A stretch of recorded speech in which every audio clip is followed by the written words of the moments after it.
음식 궁합을 찾는 확실한 방법을 알려드리겠습니다. 내 몸이 좋아하지 않는, 즉 궁합이 맞지 않는 음식을 먹었다면 이 소화기관을 통과하는 그 사이 어디선가 불편한 소리가 나게 돼 있습니다. 그리고 그걸 잘 알아차리는 게 굉장히 중요해요.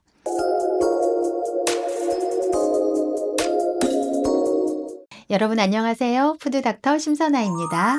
저는 식이요법 상담을 28년째 하고 있기 때문에 평소에 건강한 사람보다는 아픈 사람들을 참 많이 만나게 됩니다. 이 병이 있는 사람과 병이 없는 사람의 가장 큰 차이가 뭔지 혹시 아시겠어요? 바로 음식을 먹는 패턴이에요. 입에서만 좋은 음식을 먹는 사람은 병에 걸립니다. 자, 그런데 몸이 좋아하는 음식을 먹는 사람은 병에 안 걸리고요. 혹시 병에 걸렸다 하더라도 회복이 잘 됩니다. 그런데 탄산음료나 가공식품 같이 누구나 다 별로 좋지 않은 음식이다라고 알고 있는 음식, 이런 음식들은 사실 내가 먹고 싶어서 먹기는 먹지만 필요에 의해서 내가 언젠가는 조절이 가능해요.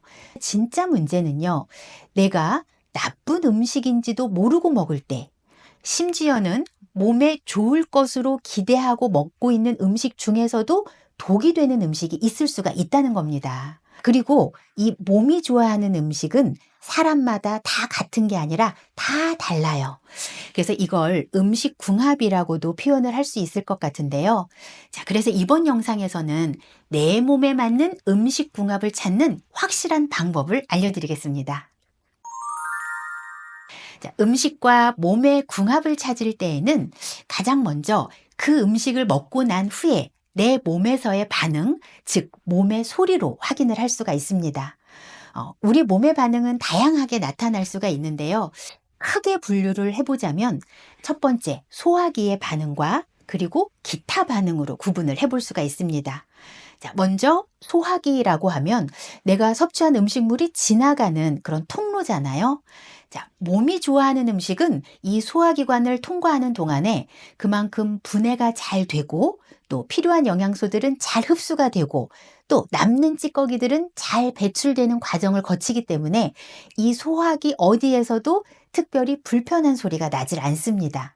자, 하지만 내 몸이 좋아하지 않는, 즉 궁합이 맞지 않는 음식을 먹었다면 이 소화기관을 통과하는 그 사이 어디선가 불편한 소리가 나게 돼 있습니다. 그리고 그걸 잘 알아차리는 게 굉장히 중요해요. 자, 우리가 음식을 먹으면 입에서 시작해서 식도와 위를 거쳐서 일단 분해가 되고요. 소장과 대장을 지나면서는 영양소가 흡수가 되고 남는 찌꺼기는 이제 대변으로 배출이 됩니다.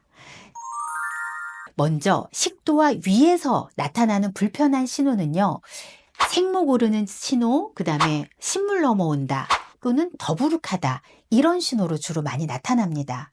그래서 내가 어떤 특정한 식품을 먹었을 때 반복적으로 이런 증상이 나타난다면 그 식품은 내 몸에서 좋아하지 않는, 즉 궁합이 잘 맞지 않는 식품이다라고 이해를 하시면 됩니다. 예를 들어서 고등어라고 하는 식품은 영양학적으로는 너무나 훌륭한 식품이에요. 하지만 이 고등어같이 등푸른 생선을 먹으면 생목이 오르고 이 비린 맛이 오랜 시간 역류하는 증상이 생긴다라고 하시는 분들이 굉장히 많습니다. 이런 경우라고 한다면 아무리 좋은 영양소를 가지고 있는 식품이라고 하더라도 내 몸에서 효율적으로 분해하고 흡수하고 또 사용할 수 없는, 즉 노폐물을 많이 만들어내는 독이 되는 식품이 될 수도 있다는 겁니다.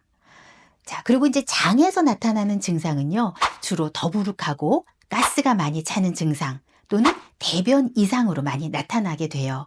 그래서 특정 어떤 음식을 먹었을 때 가스가 자주 찬다든가 또는 대변이 설사, 변비 또는 대변의 냄새가 심해진다면 이것도 또한 몸에서 나쁜 소리가 난다라고 이해를 하시면 됩니다. 자, 밀가루 음식이라는 게 모든 사람에게 다 나쁜 건 아니에요. 자, 하지만 이 밀가루 음식을 먹었을 때 일반적으로 밥을 먹었을 때와 똑같이 더부룩함도 없고 가스 차는 증상도 없고 또 속도 편안하고 또 살도 특별히 찌지 않는다면 그런 사람은 밀가루 음식을 아예 끊을 필요는 없습니다.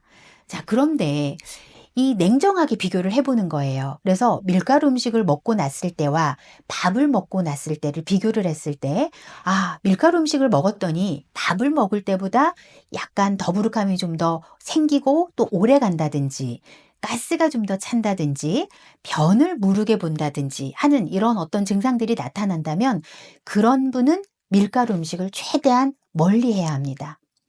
사람마다 이렇게 몸에서 소리가 나는 식품들은 다 다를 수가 있어요. 그래서 보통 지금까지 제가 경험을 해보면 고등어 같은 등푸른 생선 소리가 나는 경우가 많고요. 또는 돼지고기나 우유, 또 팥, 밀가루 음식, 보리 같은 이런 식품들이 주로 반응이 많이 나오는 식품들이니까 이런 식품들은 특히 더 먹고 난 후에 느낌을 세세히 살펴가면서 점검을 해보시는 것이 좋습니다. 제가 이제 실제로 상담하면서 가장 많이 쓰는 방법은 식사일기를 적어보는 방법이에요.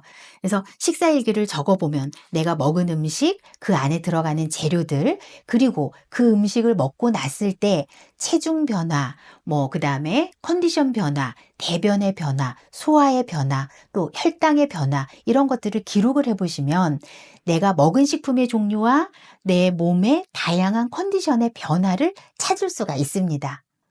자, 이렇게 첫 번째로 나타나는 소화기 반응 외에 이제 나타날 수 있는 기타 반응으로는요, 부종이나 불면증이 생기는 식품들이 있어요. 예를 들면 커피를 마시면 잠이 안 와. 그거는 커피를 먹지 말라는 몸의 신호라는 겁니다. 또는 그 음식을 먹었을 때 피부 가려움증이나 트러블이 생기는 식품, 또 먹고 나면 살이 좀 잘 찌는 식품, 이런 것들은 모두 내 몸에서 소리가 나는 식품이니까, 자, 이런 몸에서 소리가 나는 식품은 줄여서 먹어야 되겠다라는 몸의 사인이라는 걸 꼭 기억을 하셔야 됩니다. 이런 소리가 나는데도 무시하든가 또는 소리가 나는데도 이걸 미처 알아채지 못하고 그 식품을 계속 많은 양을 먹는다면 우리 몸에서는 반드시 크고 작은 병으로 나타나게 되어 있어요.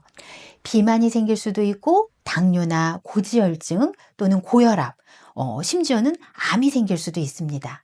자, 반면에 이렇게 소리가 나는 식품을 식단에서 최대한 빼준다면 이제 거꾸로 많은 병이 또 좋아질 수가 있습니다.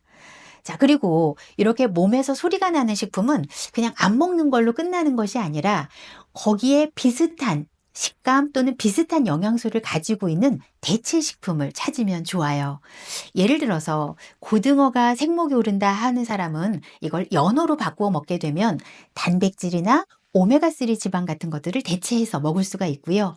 또 밀가루 음식을 먹었을 때 불편감이 있는 사람이라면 쌀이나 또는 요즘 이제 아몬드 가루로 만든 빵이나 면이나 이런 걸로 대체를 하면 좋겠습니다. 자, 잘 먹어야 건강하고 병에도 안 걸린다고 하는 것은 정말 당연한 이치죠.